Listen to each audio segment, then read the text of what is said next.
What's going on, guys? It's Tyler Eggleston, and today we're going to talk about cryptocurrencies. And actually what we're going to talk about is why 95 to 98% of them are a scam. Yes, I said it. They are a scam. I'm going to start first, though, with Nikoi. You had a question, and you asked, has anybody heard of Tether or Bitfinex? Basically, yeah, I've heard of them, and Bitfinex is a scam. It's actually been delisted already off of CoinMarketCap. It is gone. History. And Tether. Tether's pretty cool. I actually like Tether. Is it a scam? I don't know if it's a scam or not, but it is kind of a cool application. So let's go ahead and kind of jump right into this for a second. So let's go to CoinMarketCap. All right, and I haven't checked on this today because I was dying on a freaking chicken wing that got stuck in my throat. So make sure to eat the chicken, not the bone on the chicken wing, because that thing got stuck in my throat. And I literally thought I was going to die last night. So it's not fun. But anyways, market cap today looking a little bit better than yesterday. So we've bounced back up to, we're up about 57 billion, which that's pretty cool. So, okay, back to Tether though. So Tether, let me find you. There you are. It usually bounces back between 99 cents, $1, and maybe 101.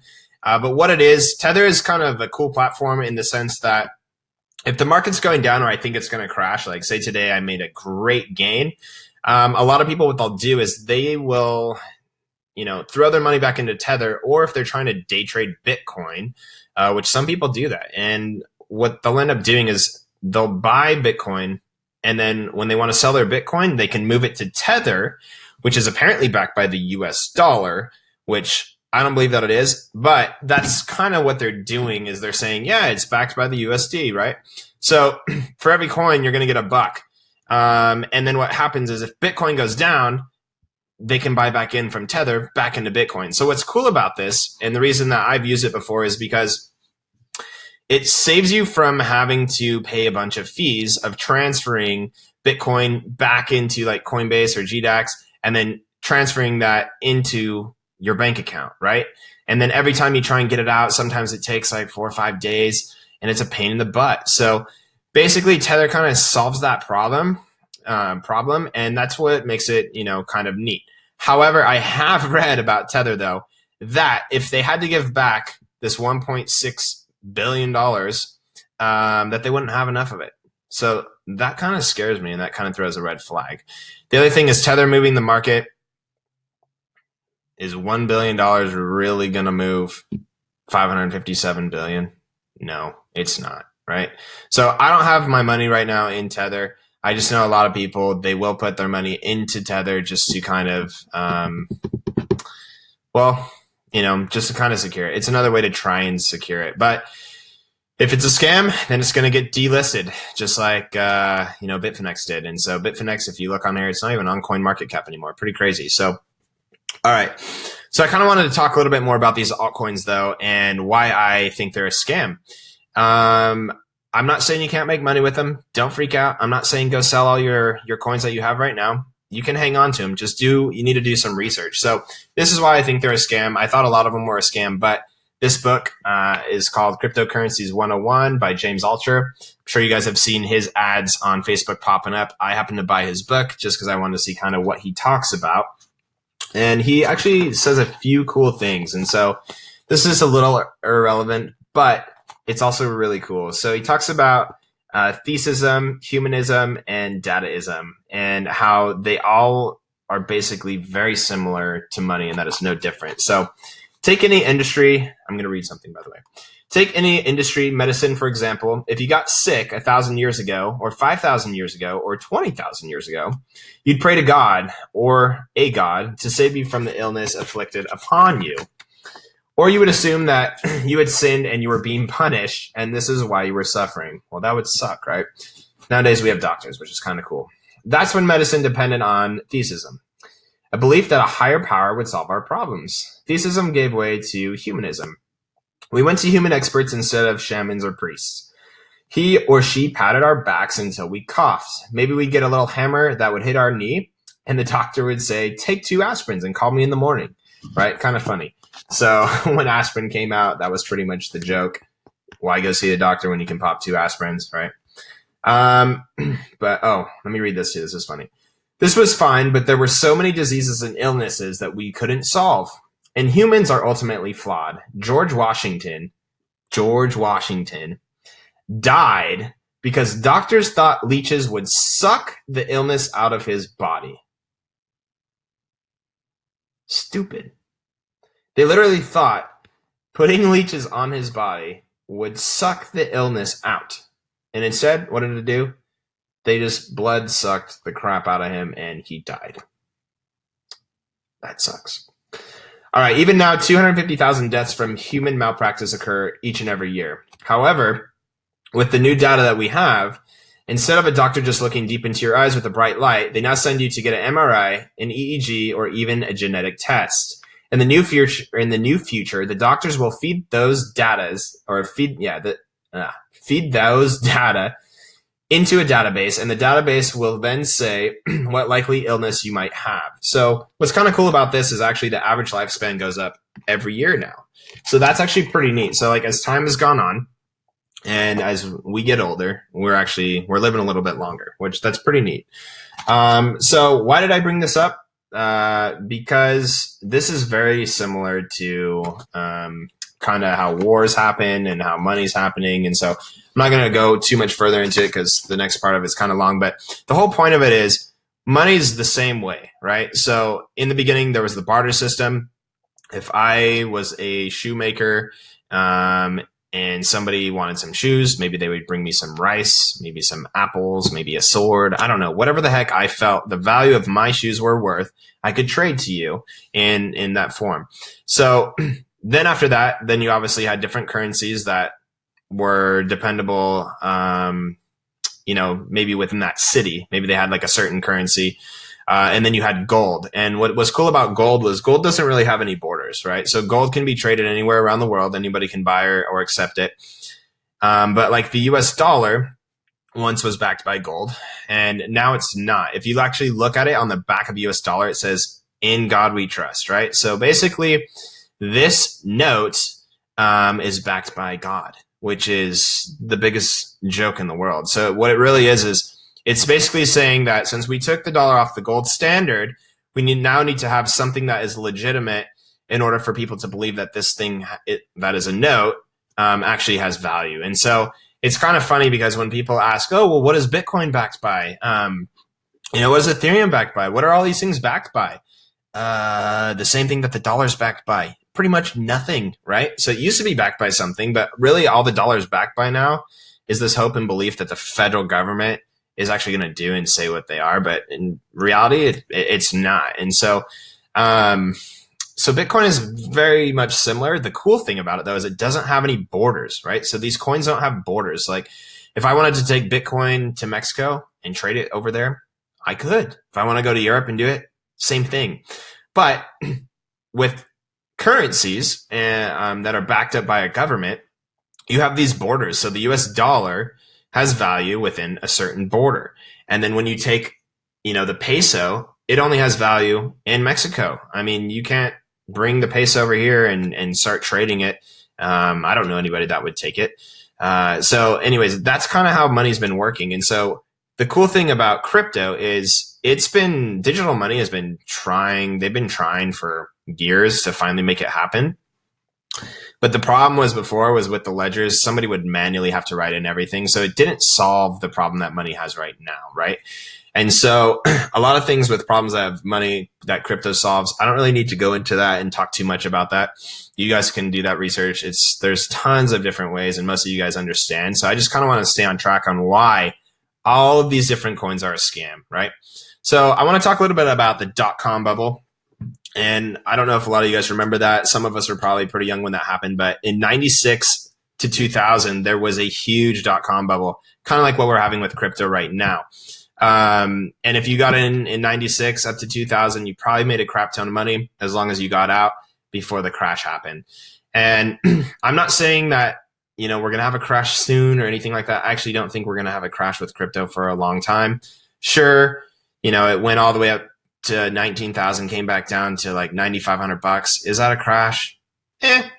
Kind of, maybe, but it's not like a complete big monster boom, so it's fine. So anyways, back to the .com bubble. When the internet came out and people started to, start a business and build a website, the second they put a .com online, right, on the internet, that stock would shoot up 200% that day. I mean, just out of nowhere, it would just go crazy because of the news. So right now, with all these ICOs that are happening, the second that an ICO coin launches on CoinMarketCap or on the Ethereum platform or, the blockchain, these things will skyrocket. I mean, the average ICO right now is over 1,200%. 1,200% for an average ICO when it launches. That's just ludicrous. Like, that's just stupid. So anyways,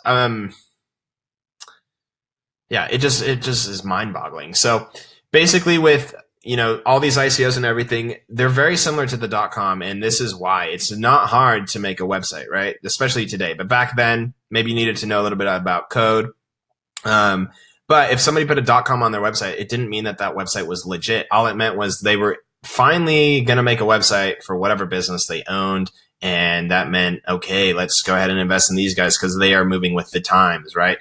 So I want to show you guys real fast how easy it is to build your own cryptocurrency. If you guys go to ethereum.org, all you have to do, this is a very standard contract, but you can literally copy and paste this and you can make your own coin. That's literally it, right? So this one here, I think below. Okay, so this is more advanced code, but literally all you need to do is just copy and paste this stupid code right here. You can change it from whatever name of the token you want to call it, and you can call it that. So I could call it the Tyler coin, right? Which that sounds really cool. And then I can also put in the supply of how many coins I want. I mean, who wouldn't want to have their own coin that is named after them like that? That's kind of cool, right? But I'm just showing you guys how simple and how scammy that these companies can be. So all they're going to do if they're on Ethereum platform is they're going to grab this code here, and then they're going to go down. I don't know if you could do it on this site, but this site literally will walk you through how you can make a smart contract and start your own cryptocurrency. It's pretty nuts. So what a lot of these guys are doing is basically they're going to get the code, they're going to make it, they're going to get a fancy website or just a website, make it look good, maybe get a Facebook page, get a Twitter, go on Reddit. And then what they're going to do is they're going to pull somebody that used to work at Facebook or used to work at Amazon or pull somebody that used to work for some big tech company, right? And they'll take them and say, hey, we started this currency. I need you over here for the hype, for the news, and let's build a platform that's going to take over the world. And yeah, so that's kind of what's happening right now. So if you go ahead and you look back 4 years ago, let me see.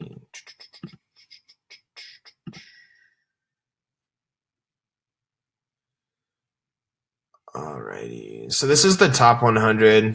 I don't know if you guys can see me anymore on the screen. I don't want to lose you because I don't want to have to redo this one. Okay, so yeah, it's not going to let me right now. But if you guys go ahead and go back, I want you to take a look on CoinMarketCap at the past 4 years and look at the top 100 and look at how many coins are still today on the top 100. It's like hardly anything, maybe like 10% of them, maybe. Right. So my point is just be careful. Just be super, super careful. And this is kind of what's going on. So let's take Tron, for instance, right? Here's Tron, right? So the circulating supply is stupid high. It has 65 billion coins. And I'm not saying that Tron is a scam. And I'm not saying that it isn't a scam either, because I really don't know. I haven't done too much research on it.